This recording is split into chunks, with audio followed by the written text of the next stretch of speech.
Semana de 4 a 10 de fevereiro, vamos ver quais são as energias da semana através das cartas do tarô. E para quem não me conhece ainda, meu nome é Lucélia Oshiro e aqui na descrição você tem o meu contato, meu site, meu Instagram para você saber mais sobre o meu trabalho. E para você agendar a sua leitura particular de tarô ou então a mesa radiônica ou mapa do autoconhecimento. Bom, vamos lá então, pessoal. Semana passada tivemos o arcano do carro falando de velocidade, que as coisas iam acontecer mais rápido do que a gente imaginava. Falava de direcionamento, direcionamento e alinhamento em relação a quê? Em relação à nossa missão de vida. Porque na semana retrasada falamos sobre o julgamento, que era um convite, um chamado, que era alguma coisa que você tinha que fazer para sair da caixa, para expandir seus horizontes, expandir sua maneira de pensar ou de enxergar a vida, e agora você começou a fazer esse movimento com o carro de progresso, de crescimento, tá?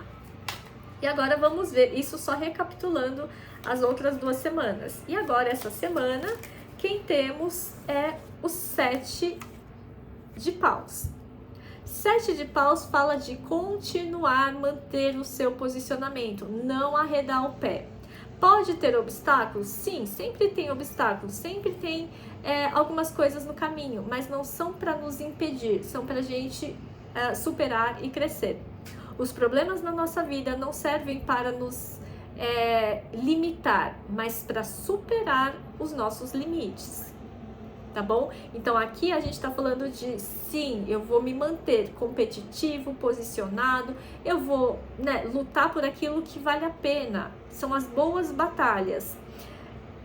Com uma certa agressividade, às vezes é necessário, só que mais do que agressividade, fala também de paixão, de colocar força, intenção, de colocar o seu coração nessa batalha. Tá? Porque é algo que eu vejo assim, se é algo que você quer muito, aprecia muito, defende muito, então eu tô aqui, eu não vou desistir. Não é teimosia, é persistência, tá? Então, mesmo diante de circunstâncias difíceis ou de concorrentes, competidores, de pessoas que às vezes não são tão amigáveis, eu tô mantendo eu me mantenho no caminho, mesmo diante de adversidades, tá bom? Ninguém falou que ia ser fácil, né? Ninguém falou que ia ser fácil, mas vale a pena, né? A vida sempre vale a pena, né? Olha quem a gente tem aqui no fundo do deck, o carro. Olha só, gente. No fundo do deck, o carro, que foi a carta da semana passada. Então, aqui você já estava posicionado, aqui você continua, né? Mantendo o seu foco. Tipo, não baixa a guarda. Não é o momento de baixar a guarda. De esmorecer, de fraquejar. Tem uma frase, né, que eu não sei quem foi que falou, uma citação, que é assim: poucas pessoas fracassam, porque a maioria desiste. Coloca aí nos comentários, repete essa frase e faz dela um mantra para você para essa semana. Poucas pessoas fracassam porque a maioria desiste. O que temos que evitar essa semana? Evitar enamorados, evitar escolher de novo, sabe? Ou colocar a culpa nos outros. Os enamorados é a carta da escolha. Então é uma semana pra gente não fazer novas escolhas. Por quê? Porque é pra gente manter aquilo que a gente já escolheu, o comprometimento. E evitar também colocar a culpa nos outros. Por quê? Na historinha que se conta de Adão e Eva, quando perguntou, né, Adão, quando Deus perguntou para Adão, enfim, ele falou assim: foi culpa da Eva que me ofereceu a maçã. E a Eva fala assim: foi culpa da serpente que me ofereceu a maçã. Então, não é sobre achar culpados, mas existe corresponsabilidade. Tudo que acontece na nossa vida, a gente é corresponsável. Porque não acontece contra a gente, acontece com a gente. Com a gente significa né, com participação. Então, se acontece alguma coisa de difícil, de amargo, a gente tem um aprendizado aqui, a gente tem um caminho de superação, né, a ser desenvolvido. Então a gente tem que abraçar isso essa semana, né? E evitar delegar responsabilidades, tá bom? E o que temos que ativar nessa semana? Porque pode ser que a gente seja tentado ou testado em determinado momento nessa semana de novas oportunidades, muitas coisas. Você fala assim, nossa, eu podia fazer isso outro, ou aquela outra pessoa também parece interessante. E a gente pode ser tentado à dispersão, ou a gente pode ser tentado a alguma coisa que, né, que é mais árduo, e a gente vai ter que ser persistente. E entender que às vezes essa coisa que não deu tão certo, de certa forma, eu atraí para mim. A coisa da lei da atração é eu atraio as coisas, que também é a lei do amor. O amor faz a gente atrair as coisas. A gente só atrai as coisas por amor. E amor não é amorzinho, coraçãozinho, bonitinho, fofinho. Amor é atração. Magnetismo mesmo, né? Por exemplo, o Sol atrai os planetas, né? Por amor. Isso, amor no sentido de atração, de adesão, de querer se juntar. A gente só atrai as coisas por amor. E amor, de novo, não no sentido de sentimento, mas no sentido de virtude. Às vezes a gente pode, essa semana, atrair situações desafiadoras por amor. Por amor significa o quê? Porque a gente atrai por amor para que algo possa ser visto e corrigido. E quando é corrigido, é curado, é reintegrado e curado, é resolvido.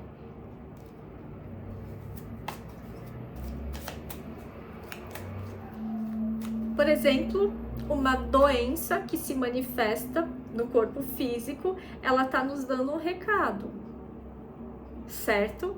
Então, ao invés de você olhar para essa doença, sei lá, qualquer doença aí, um problema no estômago, ao invés de você olhar para essa doença como uma maldição e você ficar xingando o seu estômago porque ele está doendo, ou, né, você acolhe esse órgão e tenta entender o que ele tá te dizendo. Você olha para esse seu estômago que tá doendo, você olha para ele com amor e não com ódio. Que raiva que meu estômago dói, que ódio dessa doença, que ódio. Não, você acolhe, porque o que ele tá precisando nesse momento não é de ódio, é de amor. E aí você olha qual é o que está acontecendo, por que será que esse estômago está reclamando? Né? Às vezes você está engolindo muita raiva, às vezes você está tendo uma alimentação ruim, ou você não está se alimentando, né? Fica trabalhando demais, esquece de comer, sei lá, N possibilidades, mas é só um exemplo, tá bom? Porque o estômago, ele tá doendo por amor, né? Para que você olhe para isso com mais amor, para que você cure esse problema de uma vez por todas. E curar isso seria, por exemplo, começar a ter uma alimentação mais saudável, enfim, amor a quem? A você. A você mesmo. Tá? Enfim, eu sei que foi uma coisa meio louca, mas espero que você tenha entendido. Bom, o que temos que ativar essa semana é o 7 de pentáculos. O 7 de ouros é a colheita.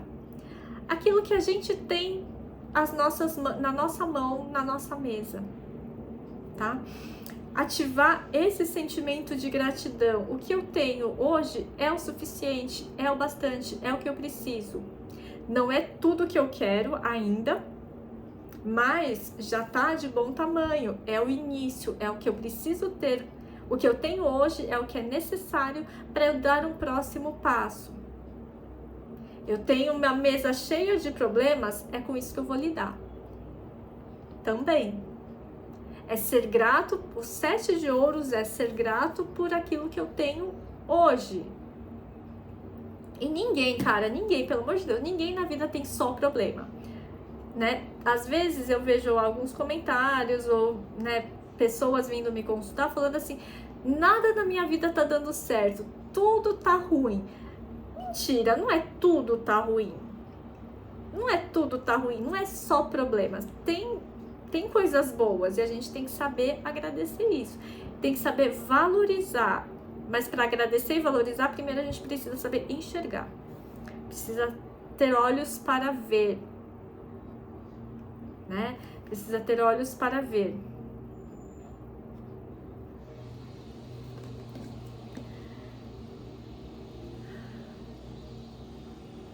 Ver a bênção e não a maldição. E aí a gente cai de novo nessa mesma mensagem que eu já tô falando já faz umas 3 semanas sobre ver a bênção e não ver a maldição.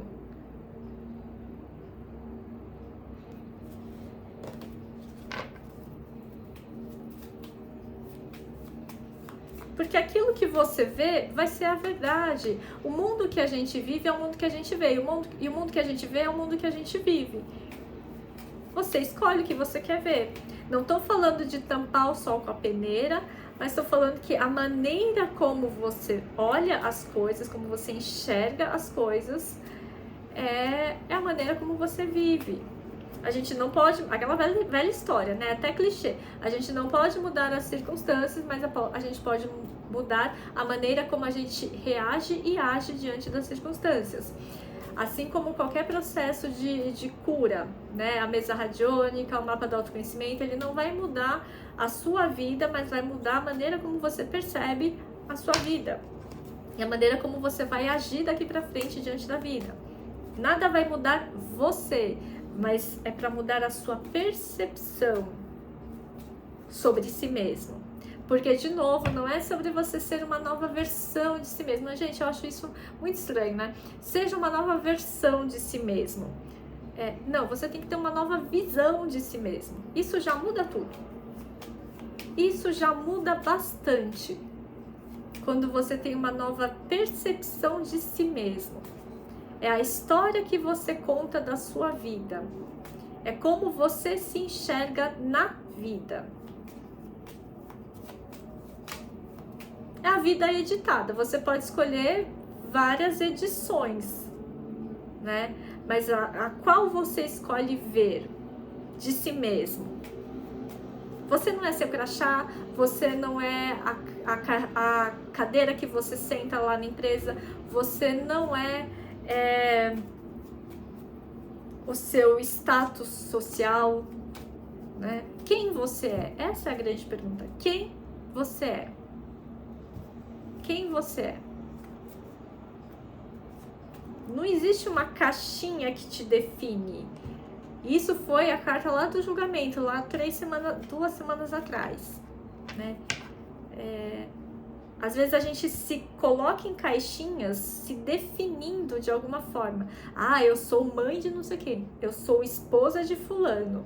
Eu sou dona de tal empresa, né?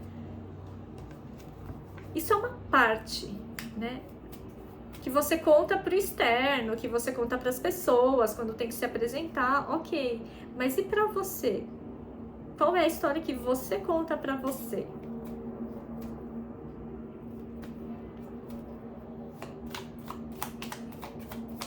E temos que prestar atenção essa semana. A montanha. É o que a gente falou. Vai ter obstáculo? Óbvio que vai. Né? Ninguém veio aqui para brincar, para passear. Vai ter obstáculo? Vai. São contornáveis? São. São. Né? Você consegue subir a montanha, descer a montanha, você consegue passar pelo lado, você consegue atravessar o vale. Tem N maneiras de fazer esse caminho. Vai ser fácil? Não, ninguém falou que ia ser fácil. Mas você tem potência? Óbvio que você tem. Porque se você não tivesse, o obstáculo não aparecia. É aquela história, Deus só dá a cruz do tamanho que você pode carregar. E às vezes a gente se acha muito frágil, mas a gente não sabe a potência que a gente tem, tá? Aqui também essa montanha está me trazendo uma ideia de reverenciar as montanhas, tá? E montanhas no sentido de... Isso não é no sentido literal, tá? Mas é a frase que veio de uma maneira figurada. Montanha é como se fosse... as montanhas, né? As árvores grandiosas, as grandes árvores antigas, as montanhas, elas trazem, elas carregam, elas são guardiões, né? Das histórias da humanidade. Como se fossem nossos grandes antepassados, digamos assim, uma representação dos antepassados. E aí, honrar, né, reverenciar as montanhas, reverenciar as forças da natureza, é como se falasse para a gente reverenciar a força dos nossos antepassados. E essa força dos nossos antepassados vive em nós. E é essa força que nos dá a potência para subir a montanha. E é essa força que nos dá a potência e a sabedoria e a inteligência para atravessar os obstáculos. Porque em algum momento os nossos antepassados também atravessaram seus obstáculos, que não foram fáceis. Pelo contrário, foram muito mais difíceis do que os nossos. Muito mais difíceis do que os nossos. Tá? E a gente tem que reverenciar isso, essa sabedoria que eles tiveram de viver as suas histórias, viver os seus destinos, sem julgar se ele viveu bem, viveu mal, o que ele fez, o que não fez. Mas reverenciar isso e pegar essa força como inspiração para nós vivermos nossas próprias batalhas, sem ficar culpando, porque meu pai não deu isso, porque minha mãe não deu isso, porque meu avô fez isso, porque minha avó não sei o que lá, né? Se não tivesse perdido todo o dinheiro da família, se fulano tivesse não sei o que lá, né? Não é ficar buscando culpados, é agradecer a coisa como ela se mostra hoje, na nossa vida. Foi como foi, da melhor maneira que podia ter sido para você, para sua história, para sua jornada de evolução. Então, se você está aqui hoje ouvindo essa leitura, é porque você tem força de superar, né, as suas batalhas, tá? Não significa que você vai ganhar todas as lutas, mas significa que ao enfrentar os seus medos e as suas tragédias, os dramas, nessa trama toda você vai evoluindo, tá?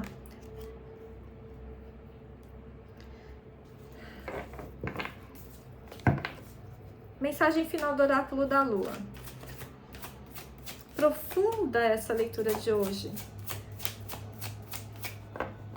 As vésperas de carnaval aqui no Brasil, uma leitura profunda assim, é pra gente parar e pensar mesmo, né? Bom, duas cartas aqui do Oráculo da Lua.